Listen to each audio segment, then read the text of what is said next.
Hello, algebra students. I'm going to do a couple systems of inequalities graphing videos and make sure that we have some examples of how to graph it and test points on either side of the boundary.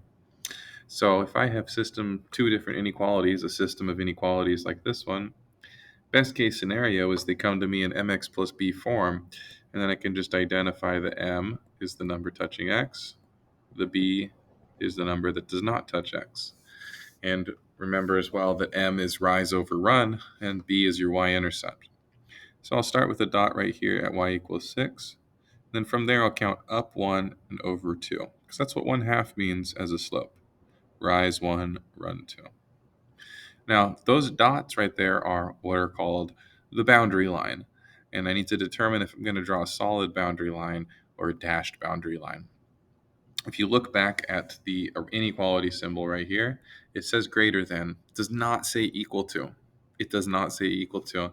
The dots that I just put on the graph are where the y equals 1/2 x plus 6. When we practiced graphing that, we graphed y equals mx plus b equations. That was the line. And I don't want this to be equals. This says y is greater than. It does not say equals. And so the way that I deal with that is I use a dashed line, not a solid line, but a dashed line. And this dashed line represents the place where the y values equal 1/2 x plus 6.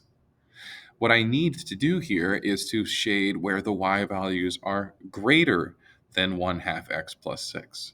The line I just drew is where they're equal, and I want them to be greater than. So what I do is shade this region up here that is above the line. Think about it. Y values get bigger when you go up. And so I draw my boundary line, and then I read the inequality, and it says y is greater than. So I shade above the line. The second one I'll draw in a different color. It is not in mx plus b format, so I'm going to subtract 2x from both sides, because then I can identify that y is less than or equal to negative 2x plus 3, and I can identify the slope is negative 2, and the y-intercept is 3. So that means I have a y-intercept of 3 and a slope of negative 2. You deal with a negative slope by going down and to the right. When it's a whole number, you can remember that it's negative 2 over 1. You're counting down 2 boxes and over 1 box. I'm going to connect these dots with a solid line here. Why did I connect these dots with a solid line when I connected the red dots with a dashed line?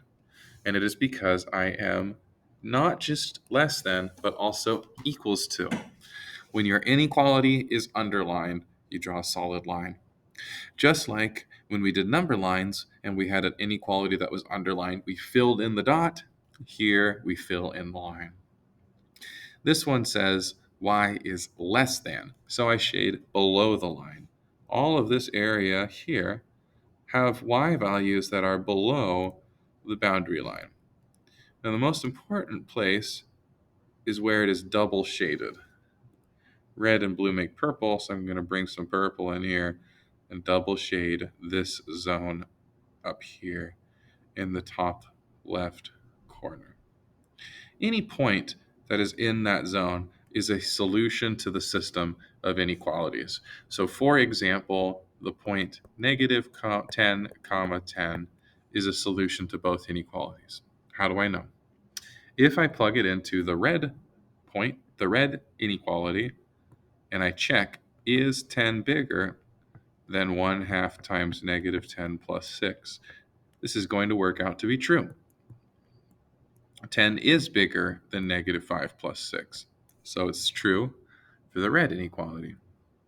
Let's try it for the blue inequality. 2 times x plus y, is that less than or equal to 3? Well, 2 times negative 10 is negative 20, and negative 20 plus 10 is less than or equal to 3. Check. Every point in the purple region makes both of the inequalities true.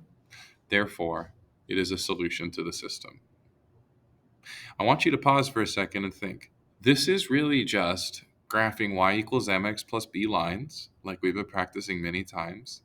And then asking yourself, is it a solid line or a dashed line? And do I shade above or below? And the very last thing I did was just choosing an XY point within the region. You can do it. You just need to practice. So I'll put up a couple more videos. Make sure you watch them and practice this until you can do it yourself and take notes.